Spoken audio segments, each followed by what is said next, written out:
you're somebody, well, it's very interesting just the levels to it, right?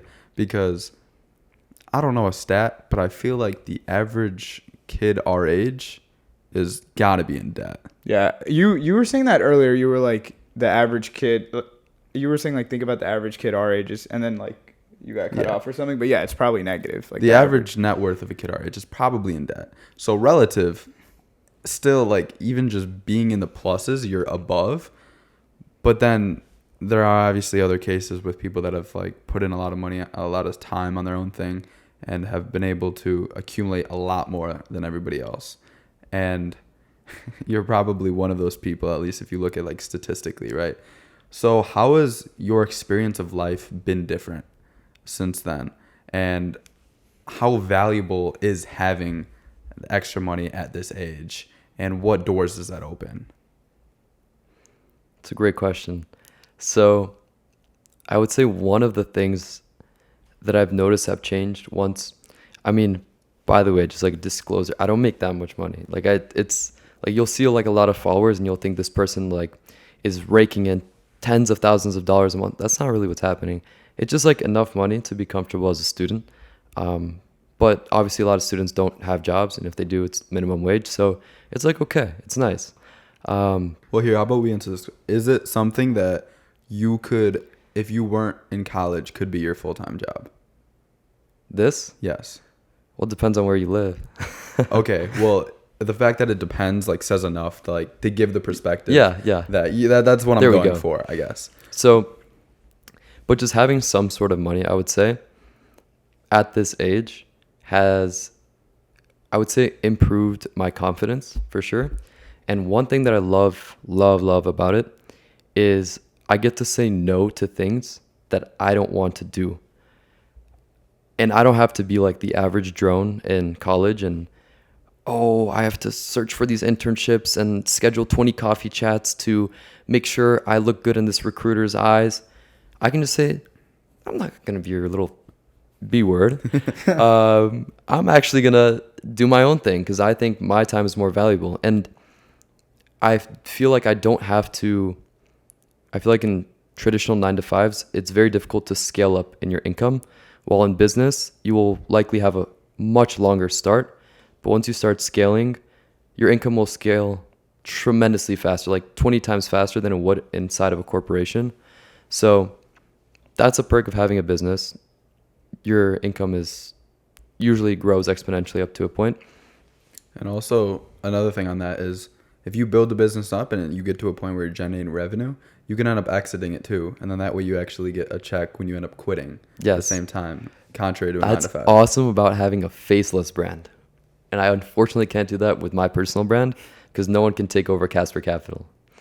Maybe if you look similar, I don't know, bro. Use AI, Who knows? Deep fakes and stuff. But no, I think it's cool because you don't have to do a lot of things people tell you to do, and you can kind of like quote unquote splurge. I'll tell you how I splurged today. I'm biking back from an event that I was at today in the morning, and I'm about to pass Target, and I turn around. I'm like, wait, let me get some fruit. I look at the fruit section. I'm like, are you out of your mind? $6 for a little, like half a pint of blackberries. But I really want to buy this pint of blackberry because I love blackberries. Fuck it, let's buy it. Yeah. So I got that. I got like a pack of frozen fruit, which is a lot more of an economic choice. And then I bought some like organic blueberries. Like I love being able to spend on my health. And if that thing also leads to happiness in my life, because I love eating healthy. It makes me feel good in the moment. And I also feel good long term because I feel healthy and I am healthy. So that's another cool thing. Like the things back in the day where I do still skimp out on a lot of stuff that I don't think are valuable, but some things I'll just like rewire my brain and just say, fuck it, buy it. Like don't even think about it. Even though maybe it's too much. Like $6 for, I ate them in like 20 minutes.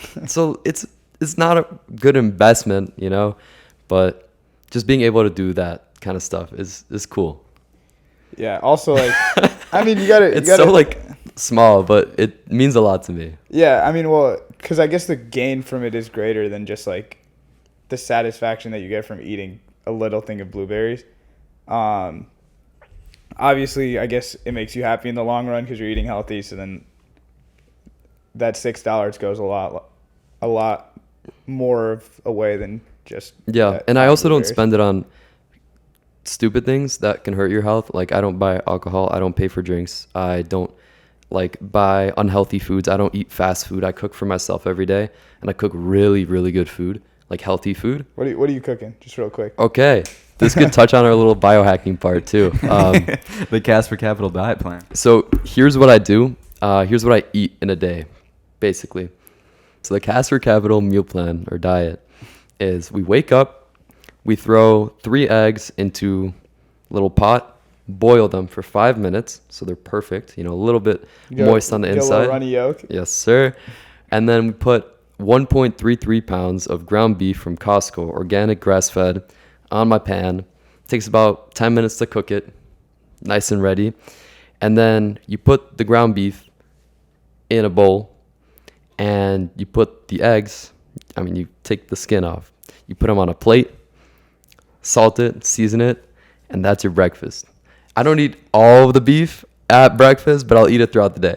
Okay. So I'll have probably close to a pound for breakfast, maybe 3/4 of a pound to a pound of ground beef and 3 boiled eggs.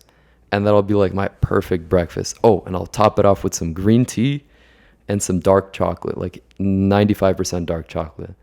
And that is Casper Capital's ideal breakfast. And it makes me feel good. I can eat. I've noticed that a big issue in my life is I have insane cravings. I think it's after my mom. My mom is the type where she'll binge eat a whole box of ice cream, a whole quart of ice cream in one night watching a movie. So I kind of noticed that I have this insane sweet tooth.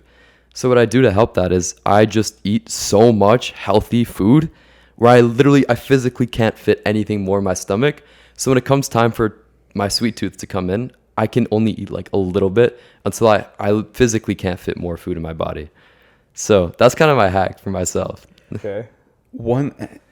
What's super interesting to me is all of these different domains of life, I'm gonna zoom out and then I'll kind of zoom back in. Is it all is kind of a web that amplifies itself, right? If you have more money, then you also have more time because then you could give money to get more time. And then with that more time, you could make more money. But at the same time, if you have more money and you have more time, then you can spend more on nice food and a better diet that will make you feel better, which will then make your quality of time better and also might lead to more money. Yeah. Yeah. And it's this recurring. Investing in yourself. And it constantly. all compounds so much. And then if you continue that over time, it's and the earlier you can start compounding that, the further ahead you'll be. Yeah. Just wait until I'm 25. Yeah. I'm kidding. You gotta be you gotta be excited about it, right? Yeah. You think, wow, to where I am now, it's all exponential, unless you make some, there's obviously really potholes and obstacles along the way. But for the most part, I feel if you make the right moves in the chessboard, it really can exponentiate, right? And as long as you maintain your same goals and values in life, if you swap, dang, I don't really need money anymore. Let's focus on starting a family. Then I guess your income won't go up, but your experience with family will go up. Yeah, and it's all trade-offs. Well, we've talked a lot about where you're at now and why you're able to enjoy life to the extent that you are. But I feel it's really good to establish that context of what got you to this point, which was a lot of that just blunt work, a lot of input of okay, maybe this is a little bit off, but I'm going to spend a few more hours on it because it needs to be perfect. I know that you are the complete definition of a perfectionist. Yep. So walk us through the timeline. I guess we could use the 3 little checkpoints of when you first started. Well, we'll break it down one by one. So talk to us a little bit about how you got started with options trading, day trading. How old were you? 13. 13. Wow. Day trading, recording it, posting on YouTube, combining 2 of your interests. Walk us through what that looked like at that point in your life. Yeah, for sure. So I started my entrepreneurial journey with, I think the first thing I did was I knocked on doors around my neighborhood to offer to rake leaves for my neighbors. Okay. And it was like I was the most stressed out I think I've ever been. You know, I was with my neighbor and I was the one knocking because he was too like stressed out and too nervous to do it. So was I, but I wanted that money bad, so I did it, right? So I was knocking on doors. We went through like 15 houses until one person said yes, and I offered 20 for their front lawn and their backyard, which was huge. We didn't even see the backyard, and we just said 20 anyway. So we got $10 each after laboring away for like 2 hours. Actually, it was like an hour and a half one day, and then another hour the next day because we came back as it got dark. So that was kind of like my I guess my first touch on money. And then I started exploring some internet money opportunities because that's what everyone was talking about on YouTube at that time. And I wanted to check it out myself. So I got into trading. I got into investing first. Then I thought it was too boring. It's going to take forever for me to become a millionaire because I need to become a millionaire by 18, which I didn't. But, you know, we learned so much along the way that it's worth it. So worth it. So I combined that learning. I transitioned from investing to learning how to trade stocks, like day trade. And I started recording my journey on YouTube. I would just screen record my phone on like my trading app and my charting app. And I would just talk about, hey, like this stock is at resistance right now. We're going to short it right now. We're going to buy it because it's at support. And I amassed a small following, maybe a few hundred followers, doing those videos, commenting on a bunch of other people's channels to bring people to mine. And my goal was to get monetized. Eventually, one of my videos, I started learning a lot more about how the algorithm works so I can actually get monetized and start making some money from this thing. Because I was watching Graham Stephan talk about, this is how I make $40,000 a month from ad revenue. I was like, why can't I do that? Why can't I do that? So that kind of snowballed. I put in a lot of work commenting on other people's videos, like Graham Stephan. If you scroll back to his old videos, my comments are probably going to be one of the top liked ones because I had like my strategy to become top liked. And that brought people to my account. Eventually, one video of mine ranked for SEO. For those who don't know what that is, it's for search engine optimization, meaning if someone searches up, let's say, how to invest on Robinhood, my video would pop up near the top. And I just did a little tutorial that I screen recorded on my phone outside on a family vacation trip with like my cousins. I just snuck away and I recorded this video, ended up getting like 300,000 views. And because this video was the video that got me monetized, and since I was in the finance niche, very targeted and very lucrative niche for CPMs, I think this video alone made me over $9,000 that I screen recorded on my Samsung. Wait, how much? 4, How much? Over 9,000. Damn. Yeah. Wait, how old were you? At 13, that was 14? like the lifetime earnings of the video. I probably posted the video when I was 14 or 15. Wow. Yeah. Were some of the comments like commenting on your voice?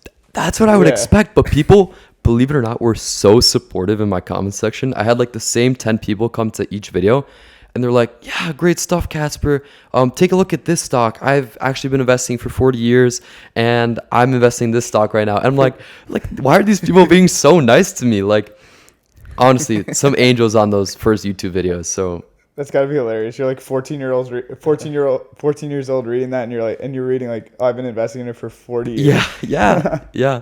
So I'm very thankful for those early supporters. But so that was the first venture. So YouTube was like my first try at entrepreneurship, along with trading stocks. But trading stocks went down the hole real quick once I discovered options and drained my account from $800 to $0 in the matter of like 2 months.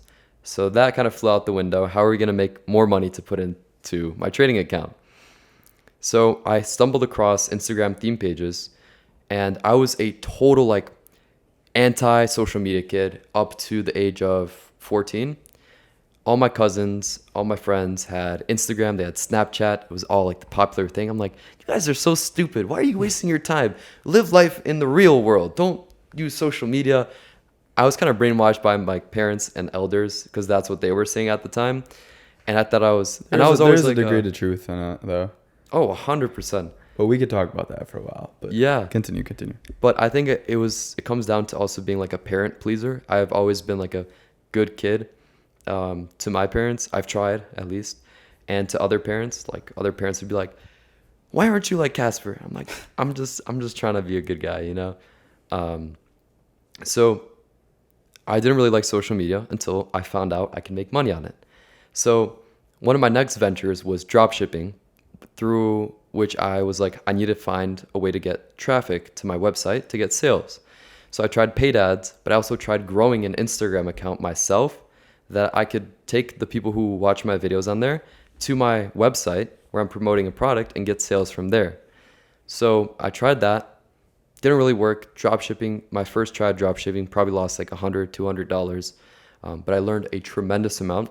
I would still put a huge bet on, if you haven't tried I put a huge bet on, if you haven't tried anything within the entrepreneurial world right now, if you were to try dropshipping, you would learn more than most other business models, and you will lose money, but you will learn so much. And that's why I think it'd be a good investment. Like if I had to do it all over again, I would do the exact same thing regardless of losing money, because it teaches you so much about like writing ad copy, writing, like creating a website, doing product research, testing ads, running ads. Like I was running ads on Facebook ads when I was 14. Tell me another 14-year-old who, well, actually nowadays people are really ambitious at 14. But when I was 14, I was the only kid on the block doing that. Yeah, there wasn't that same hustler culture back then. Like I'll see kids on my For You page now who are like 14 making like 20K a month off social media. I'm like, dude, I'm not even doing that. I'm like old now. Yeah. Well, it's all relative. I have two questions that I want to get into a little bit.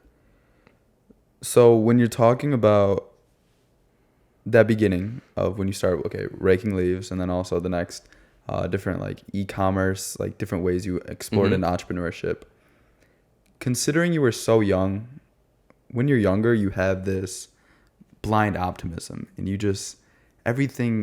you're very naive. You think everything's going to work. Yes, right? and you think everything is possible. Yes.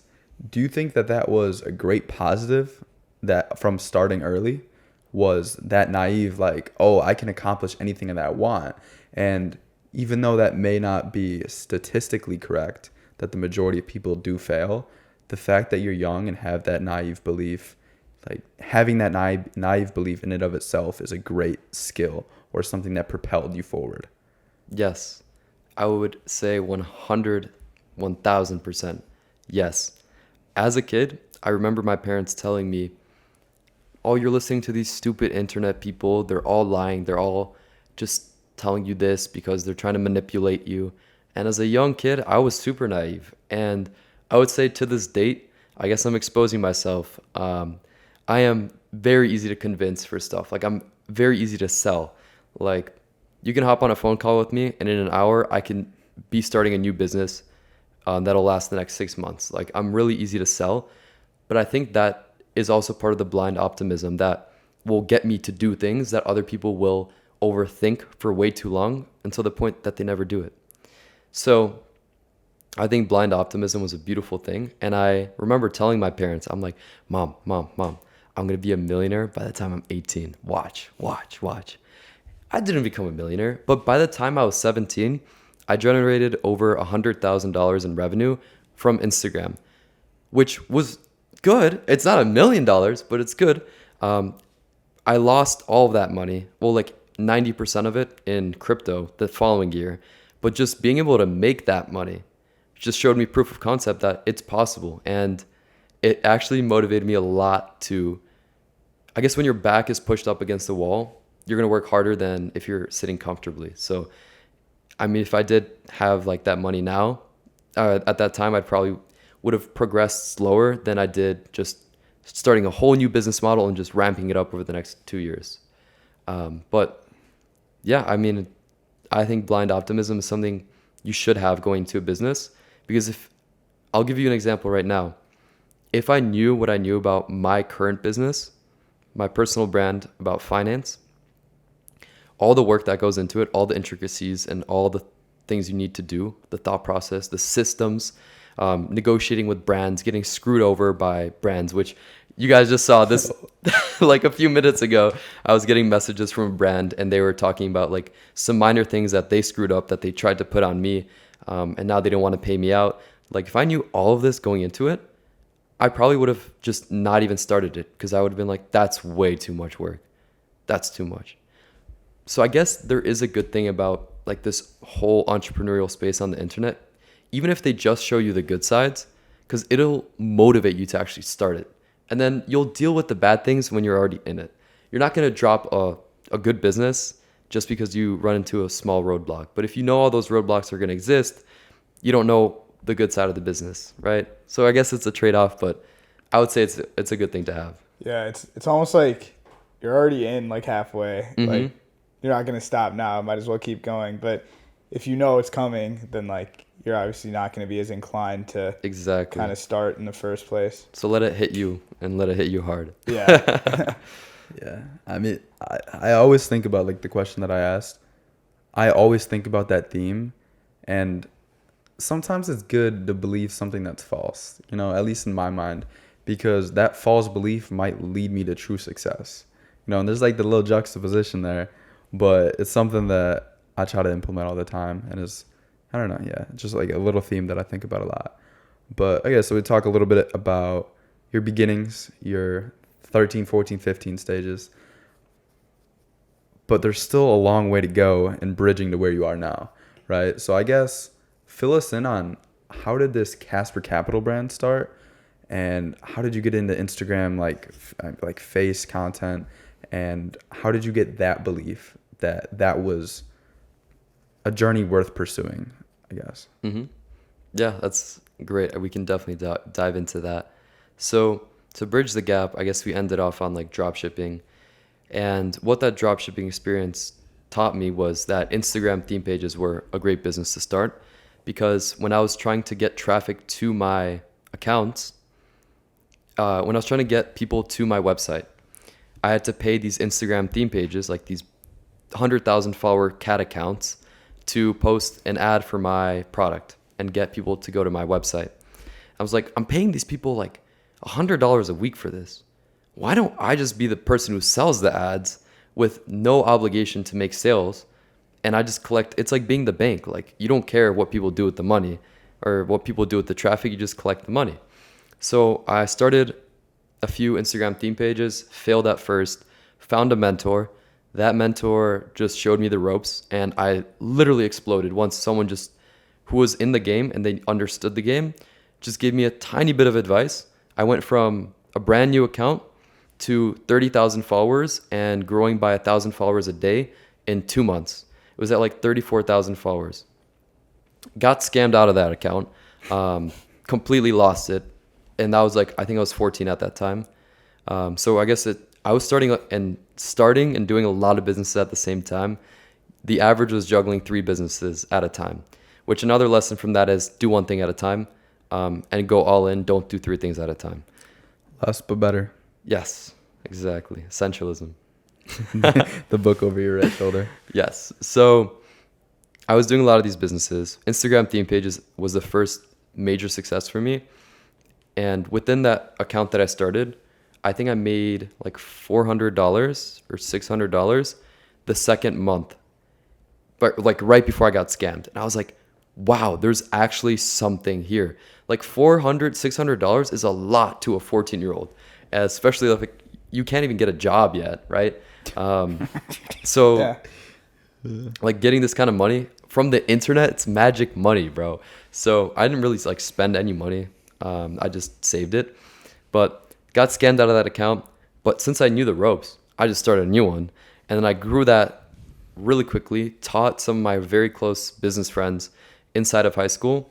I had some friends and I just taught them how to do this too, because it was an amazing opportunity. Some things did go well, some things didn't go well with like business partners and friends that we had to break along the way, like break up our partnerships and our friendships along the way. Just like, I guess money blinded us. I won't say who or what, but there were just like some ugly situations that happened that were very unfortunate because there was just like a misunderstanding about responsibilities. So Right here, I actually want to stop it a little bit, because one of the things that we obviously were sitting down, we were all these questions that we were curious to ask you. And one of those things was some quote, ironic, that money doesn't change you, it changes all the people around you. And did you see that to be true at that point? Not necessarily saying that anyone's a bad person, but more of at that point or like that stage, especially with everyone being so young, right? Do you feel like you were changing in these points more rapidly than they were changing? Do you know what I'm trying to say? Do you feel like you were changing, or do you feel like they were more changing around you? So it depends on what we're talking about, because it was me and there's two friends whom I taught how to do Instagram, and the two worked together on their own account, and I worked on a mutual account with one of the guys I taught. And we ended up like, he wanted to break apart. Just one night he just calls me, he's like, "Hey dude, you're not doing enough work." I'm like, "Dude, you spend an hour a week doing this. I'm in the DMs every day working like an hour a day in the DMs, and you're working an hour a week to schedule posts that we pay some person on Fiverr 50 cents a post, and you just schedule it. I'm in the DMs like actually churning cash flow from these accounts." And he's like, no, bro. You're not doing enough work. I'm changing the passwords at midnight. And I'm like, what the hell? Anyway, I was cranking the DMs. I made $1,000 that night because I was like super pissed. And I was like, dude, I can show you, like, I can help you make more money too, because we were splitting everything 50-50. So he was like, it doesn't matter. Don't really care. I'm changing the passwords anyway. So I was like, okay, well, I guess that ends our partnership. We had like a contract that we signed that we're going to like terminate our partnership and everything. But the crazy thing is I'm still good friends with this guy. I don't know if I should be or shouldn't, but we have so many things in common in terms of like music taste, in terms of like business mindset. And he's also like, I don't know, just I'm sorry, a lot bro. of similarities. Yeah, I was different like 5 years ago, man. Like, no, so it's weird. I don't know. It's a complicated relationship, but it is what it is. I never want to burn bridges, I guess. And all I want to do is just show love, like, to everyone. So yeah, I don't know. That's just a situation that exists, and I don't do business with him anymore. That's just what I told myself. I'm just not going to do any more business at all, ever, with him. But if we still want to stay in touch, that's fine, you know, like, because the issue was business. It wasn't friends. Outside. Right. Yeah. It was He wasn't like a friendship. bad person or anything, but like the business aspect of it just didn't work out between you guys. Yeah. Or it pulled something from him that doesn't really show usually. I don't know. Yeah. Yeah. I mean, I don't really know what caused it. It was just weird. This is how partnerships can be sometimes. And in order to like hit it big, a lot of times you do have to be looking out for those partnerships, just because that is business. It is literally just a web of partnerships and people wanting to propel themselves forward. But on that topic, a little bit, I don't know how long ago it necessarily started, but similarly to like we were talking about getting sold on stuff, you had a conversation about partnering with a company. I don't know the name or anything like that. That doesn't need to be disclosed. About selling courses, right? And that we could figure that out, right?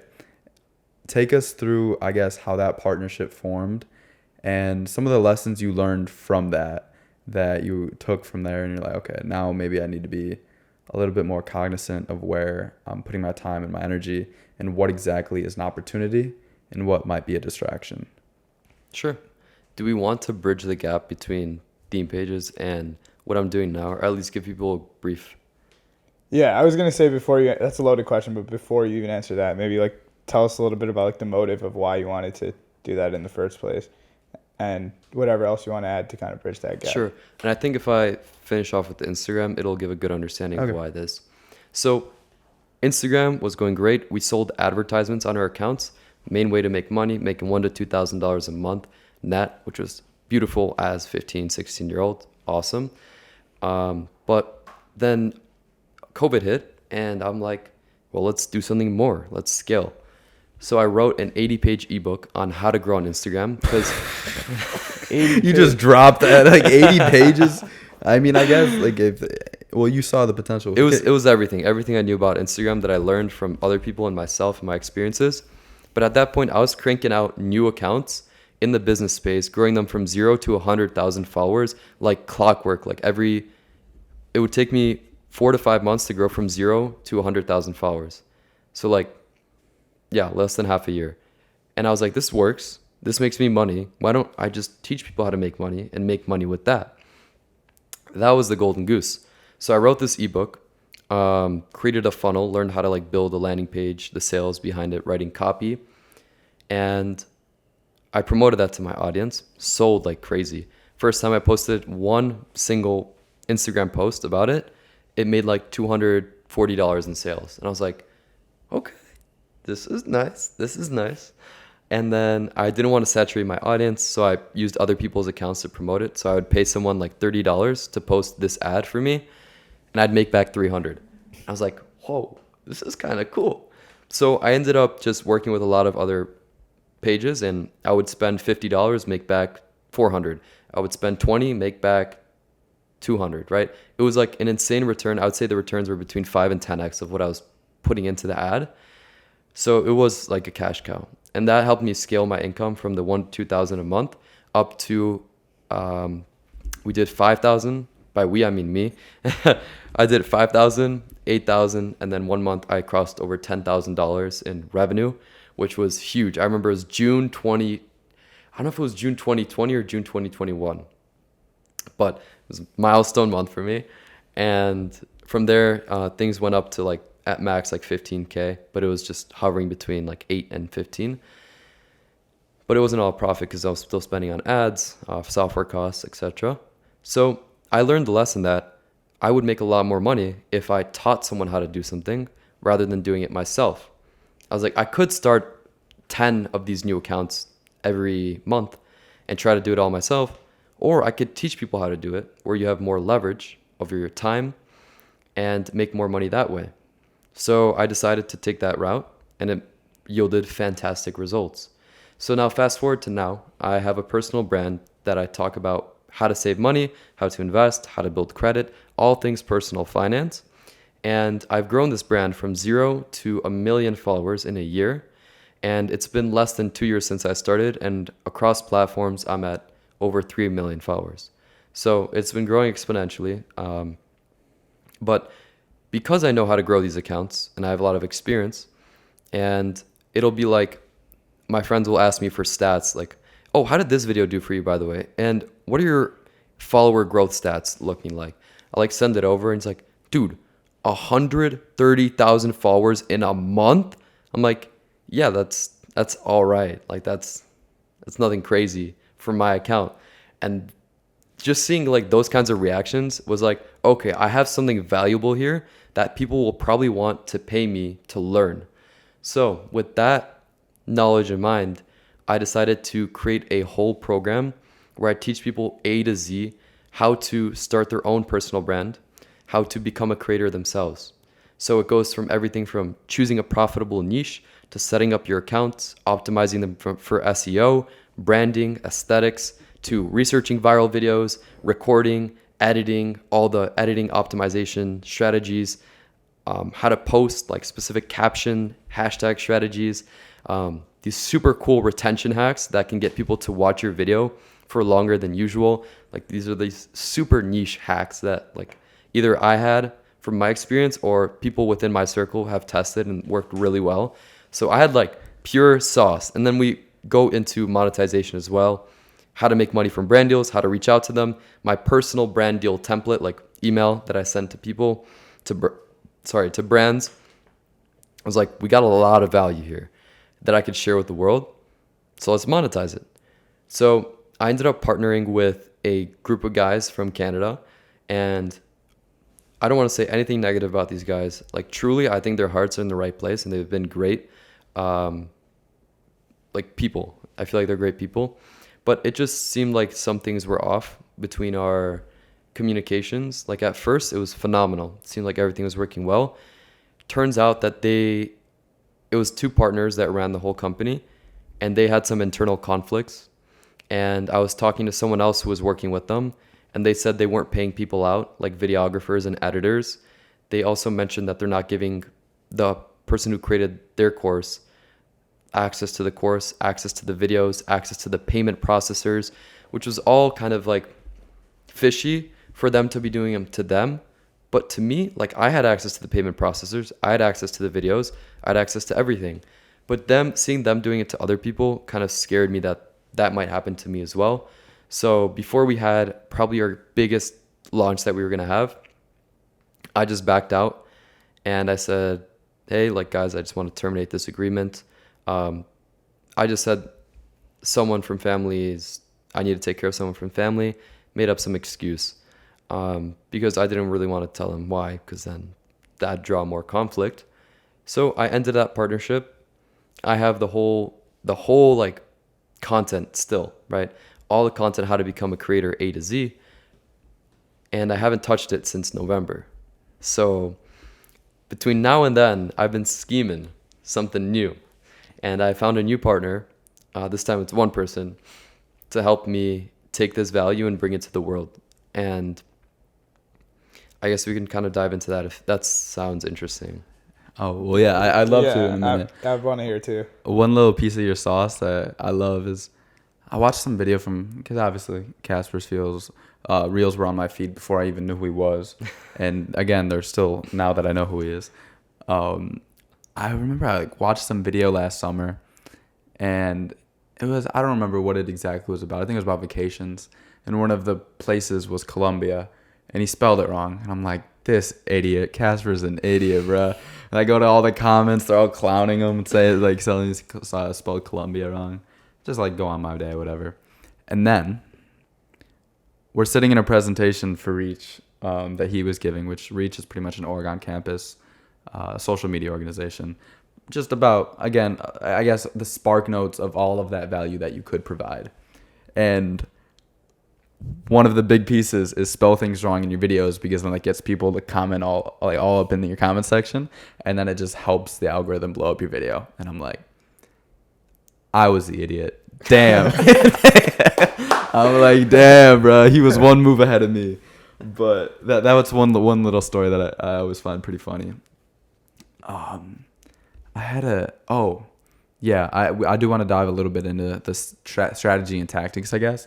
But one thing that I want to hear your thoughts on now is when you were going through that time of terminating the agreement, the partnership, we had a conversation. I don't remember where exactly we were walking to, but you pretty much talked about how in some ways it may have felt like a waste of time. And I remember we were talking about it. And do you still, now that I guess we're a few months out, do you still feel like it was a waste? And now that you've, I guess, had this time to reflect, is there things that you did take from it that make sense now that you've had more time to like kind of see the effects of it? I think it wasn't a waste, but that time could have been used more efficiently as well. So it was a win, but it wasn't a champion win. Like, it wasn't the best thing I could have done with that time, but it was definitely better than not doing anything. So the reason why I would say it was a win is because it pushed me to actually create this whole library of videos and this knowledge and put it down into paper, and then put that into a presentation, and then put that into videos that people can consume and understand and apply into their own lives, because it was all sitting in here. And while it's sitting in here, you have very little leverage on how you can distribute that knowledge.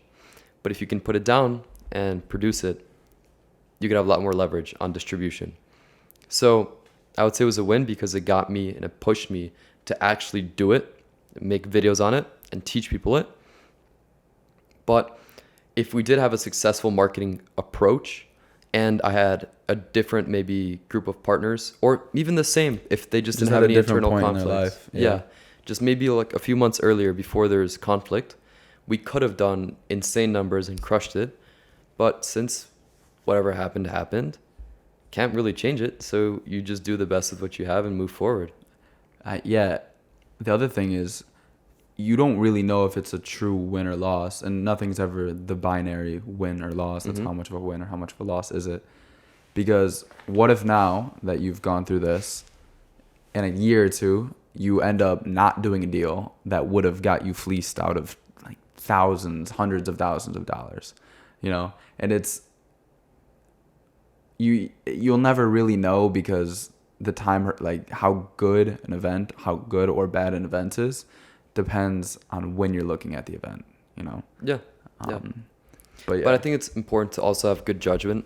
And I've learned through like breaking up with a business partner earlier in my life, I was like 16, 17. I learned that whenever something fishy is starting to show, end it immediately. End it. Just have good judgment. Same thing in relationships. I'll even touch on that. Like if you see, okay, it totally depends. I'm the type who wants to date to marry, long-term relationship. If I don't see myself having a family with this woman, then I don't want to even go on a date with her, right? Same thing with like relationships. Like if you don't see anything long-term happening successfully, just end it earlier before it gets worse, before it gets harder, or the repercussions will be worse, or like the pain will be worse. So that's kind of like my approach is trust your judgment. And when you notice something fishy, just end it. It's over. And that keeps you kind of moving fast too.